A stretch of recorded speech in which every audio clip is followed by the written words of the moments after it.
Tu ne m'as pas entendu? Tu es viré, espèce de diplômé du secondaire sans valeur. Fais tes valises et quitte l'entreprise immédiatement. Tu es comme un parasite qui traîne ici. C'est tout à fait dégoûtant. C'est ce que m'a dit mon père, le président de l'entreprise, alors que j'avais consacré 20 ans à l'entreprise familiale depuis la fin de mes études secondaires. Au début, je n'en croyais pas mes oreilles, mais il était clair qu'il était sérieux. Et elle voulait transmettre l'entreprise à Preston, son petit-fils adoré qui venait d'obtenir un MBA à Harvard. Dorénavant, Preston sera le directeur stagiaire. Tu ne comprends pas que la présence de sa tante, diplômée de l'enseignement secondaire, serait un obstacle? Quelque chose en moi a craqué. Je fais mes valises et je démissionne aujourd'hui. Au revoir. Ignorant les tentatives de mes collègues pour m'arrêter, j'ai quitté l'entreprise en claquant la porte. J'étais loin de me douter qu'une semaine plus tard, mon père m'appellerait en larmes pour me supplier de revenir. Je m'appelle Blanca Lewis. À U lycée, j'aimais le sport et je vivais avec mon père, Frédéric, qui dirigeait un bureau fiscal, ma mère Maria, qui s'occupait de comptabilité, et ma sœur Oli, douée pour les études. Dès l'enfance, j'ai excellé dans le sport et j'ai rejoint différents clubs, tandis que Oli était douée pour les études. Nous admirions nos points forts respectifs, ce qui rendait notre lien unique. Cependant, mes parents ne comprenaient rien au sport et préféraient ma sœur studieuse. Même lorsque j'ai participé à des épreuves de longue distance au niveau de l'État, mes parents ne sont jamais venus m'encourager. Mais cela ne m'a pas découragée. Peu importe à quel point mes parents me détestaient, je savais que les résultats ne me trahiraient pas. Plus je courais, plus j'avais confiance en ma progression. C'est pourquoi j'ai reçu des offres de plusieurs universités pour des bourses de sport de fond, mais mes parents, incapables d'apprécier la valeur du sport, se sont opposés à mon admission à l'université. Sans leur accord, j'ai renoncé à l'université et j'ai décidé de rejoindre le bureau des impôts de mes parents dès la fin du lycée, déterminé à tirer le meilleur parti de la confiance que j'avais acquise grâce à la course de fonds. Compte tenu de la pénurie de personnel, mes parents m'ont pratiquement forcé à les rejoindre, mais j'étais déterminé à leur prouver qu'ils avaient tort. Cependant, l'obstacle était de taille. Mes années d'études sportives m'ont d'abord empêché de m'occuper des impôts, avec leurs chiffres et leurs lois complexes, mais ma persévérance dans la course de fond m'a permis de m'en sortir. Après avoir obtenu mon diplôme de fin d'études secondaires, j'ai quitté le domicile de mes parents et j'ai commencé à vivre seul. C'est aussi sur l'insistance de mes parents, qui pensaient qu'en tant qu'adulte travaillant, je ne devais pas dépendre d'eux pour toujours. 6. Tu pars vraiment, Oli, la seule qui semblait triste de mon départ, m'a raccompagnée à la porte le jour de mon départ. Je suis désolée, Oli. Te laisser derrière moi est mon seul regret, mais je te promets de rester en contact. Et un jour, viens me rendre visite. Je t'attendrai. J'ai fait à Oli un sourire rassurant, lui ébouriffant les cheveux pour calmer son inquiétude. Contrairement à moi, Oli était un peu timide et semblait avoir besoin de protection.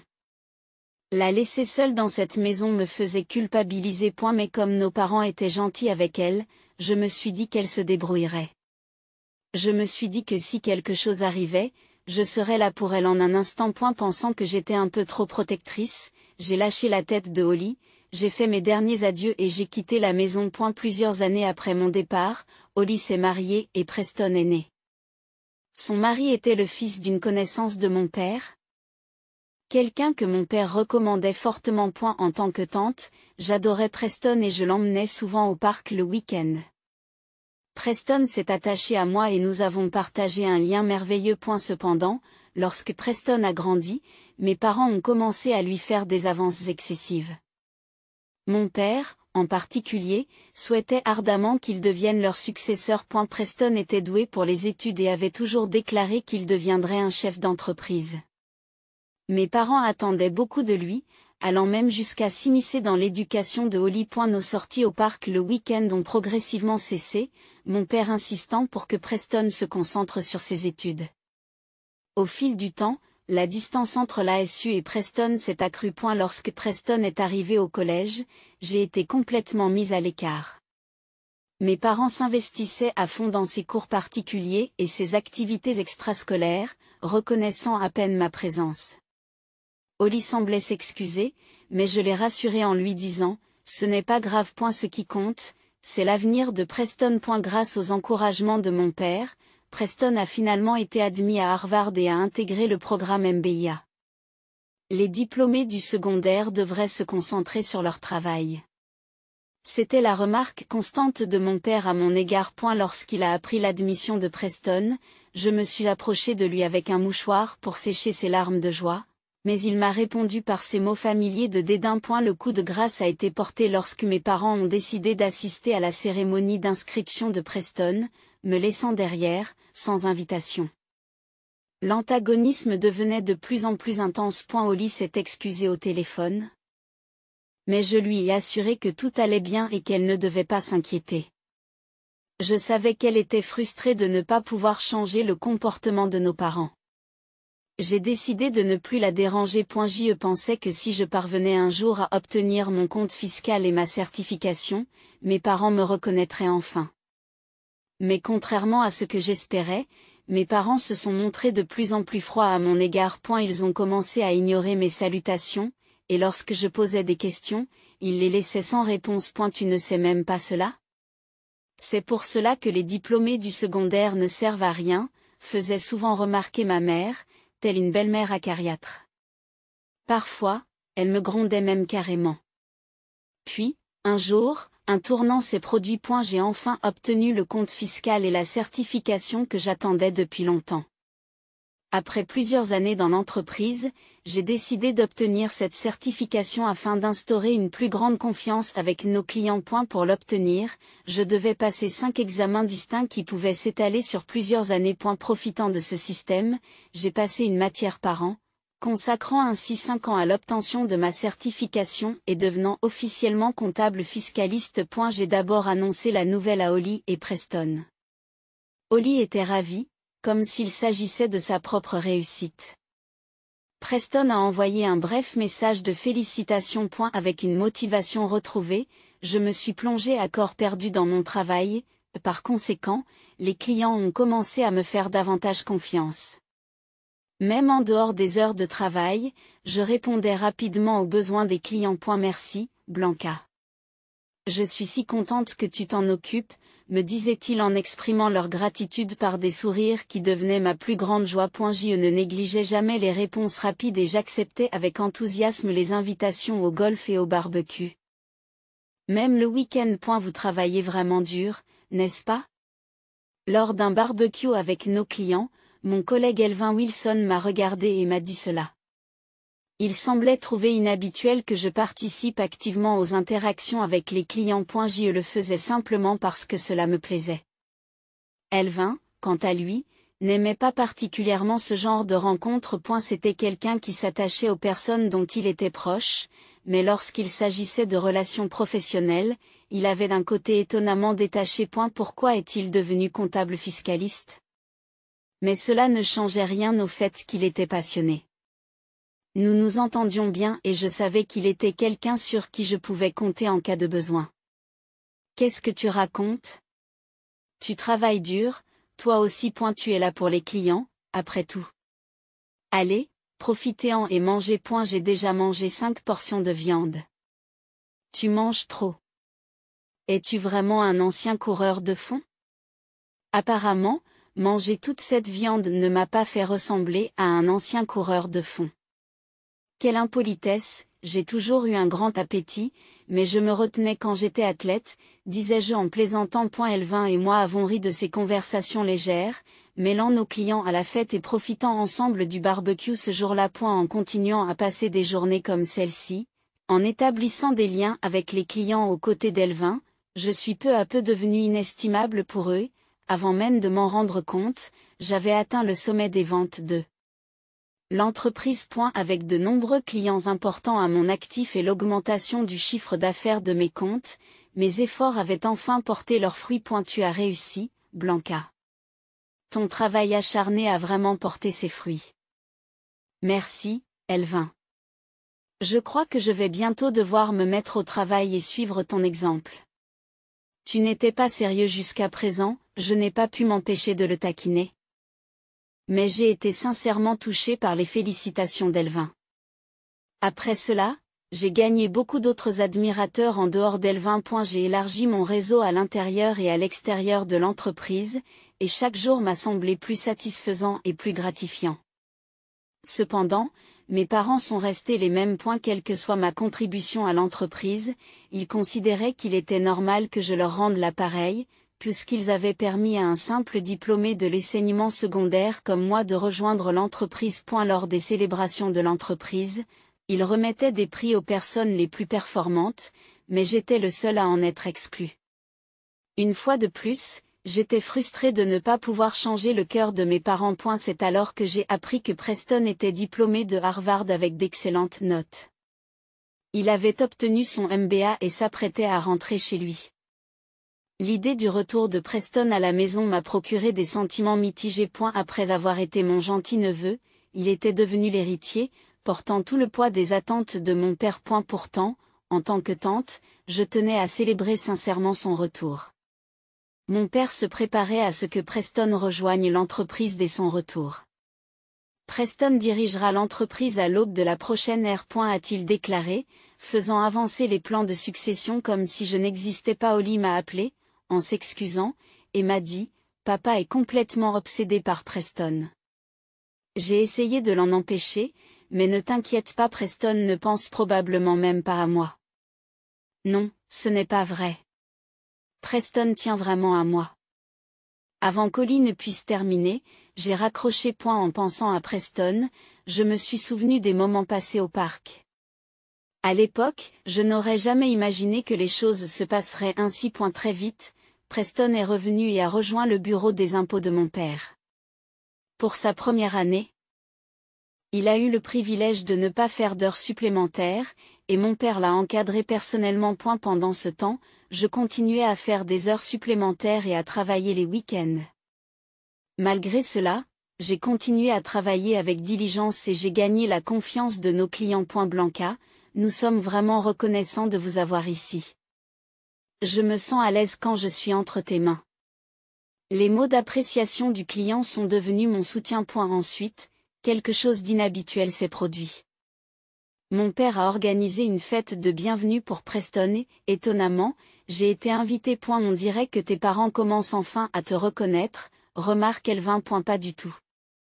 Dans la salle de réception, alors que je regardais mes parents parler à Preston, Elvin, qui était assis avec moi, s'est penché vers moi et m'a chuchoté qu'il pensait que peut-être, juste peut-être, mes parents commençaient à reconnaître mes efforts. J'avais presque envie de le croire.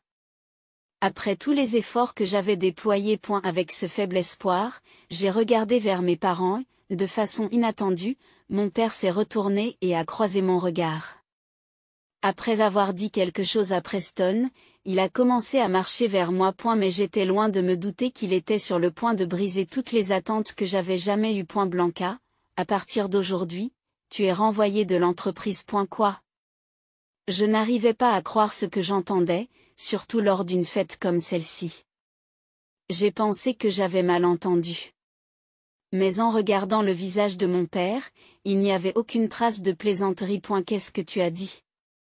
Tu ne m'as pas entendu? J'ai dit que tu étais viré, espèce de diplômé du secondaire sans valeur.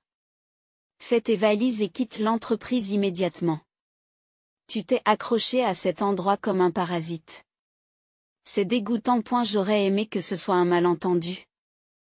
Mais ce n'était pas le cas. Il était sérieux. Le fait qu'il essayait sincèrement de me renvoyer m'a transpercé, et plus je pensais à tout ce pourquoi j'avais travaillé, plus la colère montait en moi. Pour la première fois, j'ai laissé éclater ma colère et j'ai affronté mon père.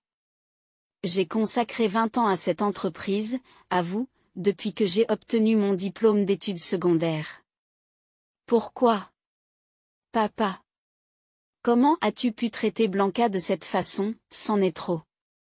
Holly, qui avait également été invitée, tenta d'intervenir. Preston va prendre la relève en tant que directeur stagiaire.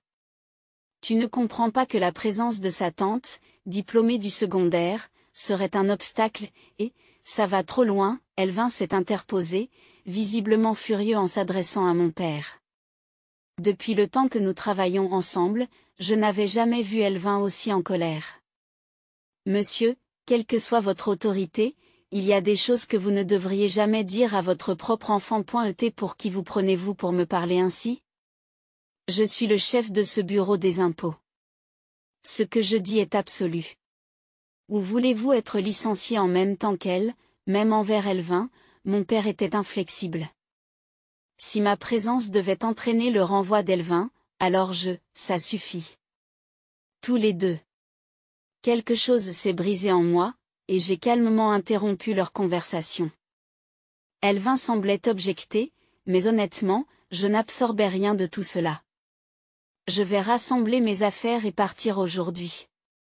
Je vous remercie pour tout. Blanca, attends. 6. Ignorant l'appel de Holly, je jetai un dernier regard à mon père et sortis de la salle en courant, presque en fuyant. Cela me faisait mal de me rendre compte que peu importe à quel point je travaillais, aucun de mes efforts n'avait jamais atteint mes parents. Mais avec Holly et Elvin à mes côtés. Je ne voulais pas qu'ils me voient dans un état aussi pitoyable. Peut-être était-il temps pour moi d'arrêter de m'accrocher à la compagnie de mes parents et de m'efforcer de me débrouiller seul ailleurs. Peut-être que tout ce que je pouvais faire était de soutenir Preston, mon neveu. Peut-être que ce n'était plus mon heure. Il faudrait que je m'assure de bien m'excuser auprès d'Elvin plus tard. Tandis que je courais sur la route sombre qui ramenait à l'entreprise, des pensées comme celle-ci tourbillonnaient dans mon esprit, et je sentais les larmes commencer à couler naturellement. Il ne servait à rien de pleurer, mais j'étais déterminée à transformer ces larmes en force. Avec cette détermination, j'ai arrêté de courir, j'ai sorti mon téléphone de ma poche et j'ai passé un coup de fil. Le lendemain, j'ai fait le tour de nos clients pour leur dire au revoir.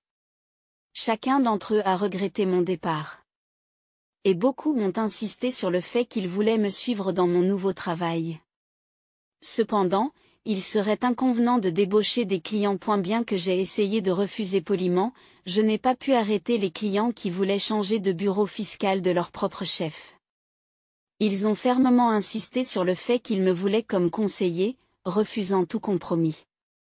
J'ai été submergé par la gratitude. Et la plupart de mes clients ayant décidé de me suivre dans mon nouveau bureau, je n'ai pas pu retenir mes larmes devant eux. Oui, dès que ma démission a été confirmée la nuit précédente, j'ai appelé Simon Foster, le directeur d'un bureau fiscal que je connaissais, et après lui avoir raconté toute l'histoire, il m'a proposé un poste.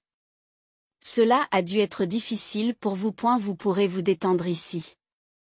Nous serons ravis de vous accueillir. Simon était incroyablement amical, et je me souviens avoir déversé tout ce que j'avais sur le cœur, même en parlant de choses insignifiantes à travers mes larmes, mais il a simplement hoché la tête, écoutant patiemment. Je me souviens de sa gentillesse. Et si votre père vous traite de la sorte, n'hésitez pas à me considérer comme votre figure paternelle. Même au téléphone, ces paroles me semblaient plus paternelles que celles de mes pères réels, et j'ai progressivement ressenti la volonté de travailler dur pour lui. C'est ainsi que, peu de temps après avoir quitté mon ancien poste, j'ai rejoint le bureau des impôts de Foster, en quête d'un nouvel objectif. Après quelques jours de travail, je progressais mieux que je ne l'avais prévu. Avec la plupart de mes anciens clients qui me suivaient et le soutien total du directeur, mes revenus et mon statut au sein de Foster Tax Office s'étaient améliorés. Et la confiance que Simon me témoignait ne faisait qu'accroître ma motivation, et mon travail me procurait un regain d'enthousiasme. Environ une semaine plus tard, après avoir terminé mon travail, j'ai vérifié mon téléphone personnel et j'ai été choqué de voir une multitude d'appels manqués de mon père. J'étais stupéfaite, car je n'avais jamais reçu d'appel de lui auparavant. En écoutant l'un des messages vocaux, j'ai entendu un message indiquant que son bureau fiscal subissait une perte massive de clients, ce qui mettait ses finances en péril. Preston est parti lui aussi et l'entreprise est en danger. Faites quelque chose. Tu veux toujours travailler dans mon entreprise, n'est-ce pas? En entendant le plaidoyer égocentrique de mon père, j'ai immédiatement mis fin au message vocal. Honnêtement, je ne le voyais plus comme un père. Ce qui a attiré mon attention, en revanche, c'est la mention du départ de Preston, qui m'a inquiété. J'ai rapidement appelé Holly, qui m'a répondu, l'air complètement épuisé. Apparemment, Preston avait donné sa démission, ne rentrait pas chez lui et logeait à l'hôtel. Il était devenu frustré par le style de gestion autoritaire de mon père et prévoyait d'être muté dans un autre bureau des impôts. Selon Holly. Mon licenciement a conduit Elvin et les autres membres du personnel à démissionner en masse. Elvin. Je ne l'avais même pas contacté, mais il a dû le faire. Par égard pour moi. Après avoir raccroché avec Holly, j'ai regardé d'un air absent la liste des appels manqués de mon père qui s'affichait sur l'écran de mon téléphone. Avec le départ de Preston et d'Elvin, et celui des autres employés et clients, j'avais l'impression que le destin de l'entreprise de mon père était entre mes mains. Mais j'ai effacé les appels manqués de mon téléphone et je l'ai doucement refermé. Quelques mois plus tard, Holly m'a informé que le bureau fiscal de mes parents avait fait faillite. En raison de l'exode des clients et de la démission massive du personnel, le bureau fiscal de mes parents n'était plus en mesure de poursuivre ses activités et avait fini par fermer ses portes.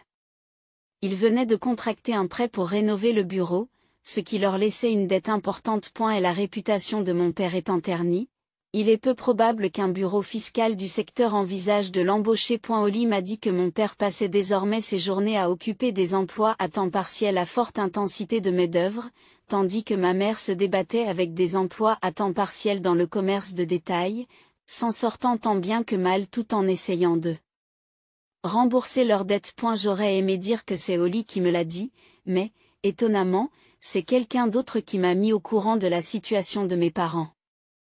C'était Elvin. Elvin. Tu as changé d'allure, n'est-ce pas? Tu as l'air d'un PDG maintenant, et ton costume a l'air beaucoup plus cher qu'avant. Tu as remarqué? En fait, j'ai gagné à la loterie. 10 millions de dollars. 10 millions de dollars? Chaque baisse d'un ton. Toi aussi, baisse d'un ton. Lorsqu'Elvin s'est soudain tendu vers moi et est apparu. J'ai été complètement déconcerté par le fait qu'il ait mentionné avec désinvolture qu'il avait gagné à la loterie. Il a commencé fièrement, mais son ton s'est vite adouci au fur et à mesure qu'il continuait. Et la vérité, c'est que j'ai utilisé ces gains pour créer ma propre entreprise, Wilson Tax Office. J'en suis le directeur et tous les employés de l'entreprise de ton père m'ont demandé s'ils pouvaient me rejoindre. Je crois que j'ai enfin compris ce que signifie être admiré, comme vous l'êtes. Elvin. Le vivre aurait été bien, mais j'ai vu à quel point tu travaillais dur, alors je ne pouvais pas me contenter de la facilité. Je suis donc devenu directeur pour m'occuper correctement de tout le monde et travailler à tes côtés, épaule contre épaule. Tu es déjà un réalisateur très respectable. C'est presque ennuyeux que tu ne sois pas toi-même. Et travailler au coude à coude? Tu es plus haut placé que moi maintenant. Elvin, entre tous. Mais je dois dire que vous ne me déplaisez pas. Vous tombez amoureux de moi, n'est-ce pas? J'ai failli passer mon bras autour de son épaule pour lui faire une prise de lutte, mais j'ai décidé de ne pas le faire. A eu lieu de cela, nous avons passé nos bras autour des épaules l'un de l'autre et nous avons ri ensemble, attendant avec impatience ce que la vie nous réservait. Par la suite, j'ai laissé Holly et Preston rester dans mon appartement pendant qu'ils récupéraient, gardant un œil sur eux pendant que je continuais à travailler. Comme ils reprenaient des couleurs et de l'appétit au fil du temps, je les ai invités à manger au restaurant un soir. Là. Nous avons finalement eu tous les trois une longue discussion sur tout. Preston m'a confié qu'il était de plus en plus déçu par le style de gestion autoritaire de mon père et qu'il avait décidé de démissionner après mon licenciement. Et elle ne pouvait plus supporter les pratiques dépassées qui entraient en conflit avec les théories de gestion qu'il avait apprises à Harvard. Nous n'avons été séparés que par nos parents, mais il n'y a jamais eu de véritable animosité entre nous en tant que famille. Bien que Holly et Preston n'aient pas à se sentir coupables, parler du passé assombrit parfois leur visage. Holly s'est excusée pour toutes les difficultés qu'elle pensait m'avoir causées au fil des ans. J'ai essayé de la rassurer en lui disant que rien n'était de sa faute, mais elle a insisté. Elle était toujours si sincère, presque à l'excès. Honnêtement, cela me terrifie de penser à ce qui se serait passé si tu n'avais pas été là, Frangine. Je ne pense pas que Preston ou moi aurions retrouvé nos forces comme nous l'avons fait. J'aurais été dévastée si vous et Preston n'alliez pas bien. Mais nous sommes une famille, Alors peut-être que c'est bien de se laisser voir nos défauts un peu plus, tu ne crois pas? Serette. Cela dit, j'ai l'intention de boire beaucoup ce soir, alors occupe-toi de moi si je suis complètement bourré. Qu'est-ce qui attend, Serette? J'ai pris une grande gorgée de la bière qui se trouvait devant moi et j'ai expiré bruyamment. C'est peut-être un peu dramatique, mais je ne voulais pas qu'elles se retiennent toutes les deux, surtout après avoir pris la peine de les emmener au restaurant. Nous avons donc partagé un verre en riant et nous nous sommes promis d'aller de l'avant ensemble, en tant que famille de 3 personnes. Quelques jours plus tard, j'ai aidé Holly et Preston à rejoindre le bureau des impôts des familles d'accueil, où Simon les a accueillis chaleureusement. J'ai l'impression que nos forces ont triplé. Je compte sur vous tous. Ne perdons pas face à notre rival, le bureau des impôts de Wilson. Oui, monsieur. Depuis lors, Elvin et son équipe ont construit la réputation de leur bureau, et avant que l'on s'en rende compte, le bureau des impôts de Wilson est devenu aussi connu que les Foster. Suivant l'esprit de compétition de Foster, nous sommes tous les 3 devenus encore plus motivés. En tant que famille unie, nous nous sommes engagés à travailler dur pour le directeur et pour nos clients, déterminés à donner le meilleur de nous-mêmes chaque jour.